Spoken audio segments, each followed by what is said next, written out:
আজকের সময়ে স্টার হওয়া সহজ, কিন্তু সুপারস্টার হওয়া এক্সট্রিমলি ডিফিকাল্ট। আমি জানি। আজ একটা ভিডিও ভাইরাল হতে পারে, এক রাতেই হাজার হাজার মানুষ একজন নতুন মুখকে চিনে ফেলতে পারে, কিন্তু প্রশ্নটা আরো বড়, এই ফেম কি লং টার্ম টিকে থাকে? এই মানুষটা কি 5 বছর পরেও অডিয়েন্সদের মনে থাকবে? ওটাই তো পারেশানি। তো আজকে আমরা কথা বলবো এমন একজন অভিনেতাকে নিয়ে যিনি এখনো বিগ স্ক্রিনে আসেননি, কিন্তু ডিজিটাল প্ল্যাটফর্মে যার একটা পরিচিতি তৈরি হয়েছে এবং যার রয়েছে একটা স্ট্রং ফ্যান বেজ। अब ये कौन है बे? Yes, I am talking about Pratyay Hiran. অনেকেই বলেন এই ছেলেটার মধ্যে পোটেনশিয়াল আছে, আবার অনেকেই এমনটা বলেন এই ছেলেটার মধ্যে কিছু একটা ব্যাপার তো আছে। তবে প্রশ্ন হলো, এই পোটেনশিয়াল কি যথেষ্ট একদিন তাকে সুপারস্টার বানানোর জন্য? তো চলুন হাইপ নয়, রিয়ালিটি দিয়ে বিচার করি, আসলেই কি প্রত্যয় হিরণ আগামীর সুপারস্টার হতে পারবে? তবে ভিডিওটা শুরু করার আগে চ্যানেলটা অবশ্যই সাবস্ক্রাইব করুন। আরে বাহ, আপনাকে থ্যাংক ইউ।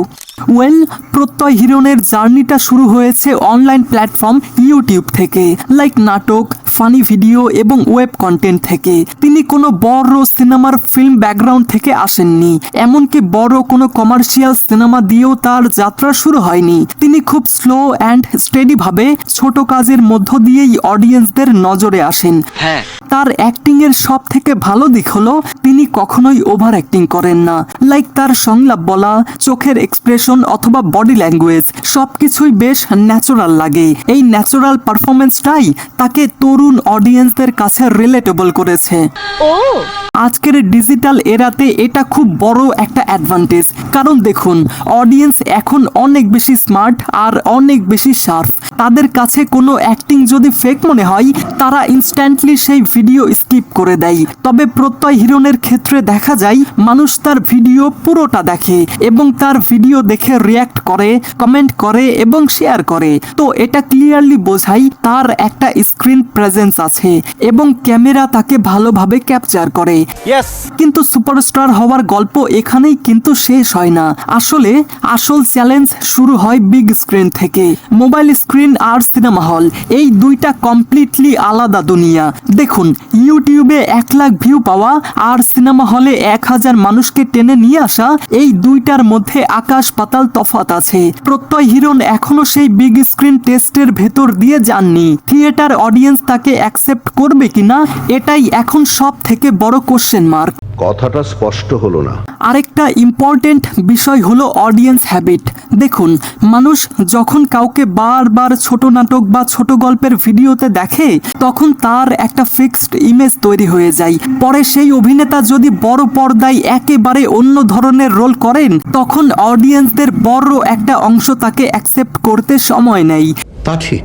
এই রিস্ক প্রত্যয় হিরণের ক্ষেত্রেও আছে। যদি তিনি নিজেকে ব্রেক না করেন, যদি নিউ টাইপ অফ রোল না নেন, তাহলে এই পরিস্থিতিটাই একসময় লিমিটেশন হয়ে দাঁড়াতে পারে। I see. Social media popularity এখানে ডাবল রোল প্লে করে। কেননা দেখুন, একদিকে এটা ভিজিবিলিটি বাড়ায়, অন্যদিকে এটাই প্রেসার তৈরি করে। ফলোয়ার থাকা মানে ফেম, কিন্তু সুপারস্টার হওয়া মানে ট্রাস্ট। প্রডিউসাররা আজও সব থেকে বেশি গুরুত্ব দেন একটা জিনিসে, আর সেটা হচ্ছে একজন অ্যাক্টরের উপর ইনভেস্টমেন্ট সেফ আছে কিনা। আর এই জায়গা থেকে দেখলে প্রত্যয় হিরণের সামনে এখনো নিজেকে ফুললি প্রুভ করার সুযোগ আসেনি। তবে এটা মানতে হবে, পসিবিলিটি তো আছে। আর আপনিও হয়তো আমার সঙ্গে এটাতে একমত হবেন যে একজন অভিনেতার ক্যারিয়ারে ইমেজ খুবই গুরুত্বপূর্ণ।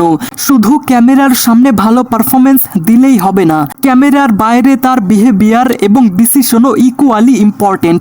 জানি ছোট কোনো কন্ট্রোভার্সি বা ছোট কোনো ভুল ডিসিশন একজন উঠতি অভিনেতার ফিউচার প্ল্যান শো করে দিতে পারে। প্রত্যয় হিরণের ক্ষেত্রেও কিছু কন্ট্রোভার্সি বা আলোচনা এসেছে, যেগুলো টুকটাক আমরা সবাই জানি। যাই হোক, তবে আমি বলতে চাই, আমি এটা বুঝেছি বা এটা আমার মনে হয়েছে, এগুলো হয়তো তাকে আরো কেয়ারফুল হতে শিখিয়েছে। আর পাশাপাশি আরেকটা কথা না বললেই নয়, যে একজন সুপারস্টার হতে গেলে ট্যালেন্টের পাশাপাশি একটা স্ট্রং ডিসিপ্লিন দরকার। সঠিক বলেছেন। এখন প্রশ্ন আসে, সব মিলিয়ে ফাইনাল ভার্ডিক্ট কি?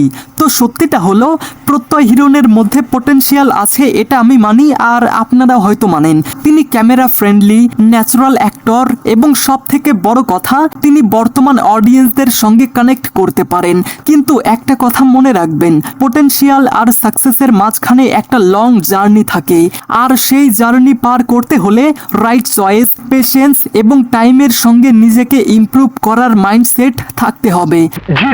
যদি প্রত্যয় হিরণ ভালো স্টোরি ড্রাইভেন কাজ বেছে নেন, যদি তিনি এমন ক্যারেক্টার করেন যেগুলো অডিয়েন্স মনে রাখবে, যদি তিনি শুধু ভাইরাল হওয়ার চেজ না করে পারফরমেন্সের দিকে ফোকাস করেন, তাহলে আগামী কয়েক বছরে তাকে বিগ স্ক্রিনে দেখা যেতেই পারে।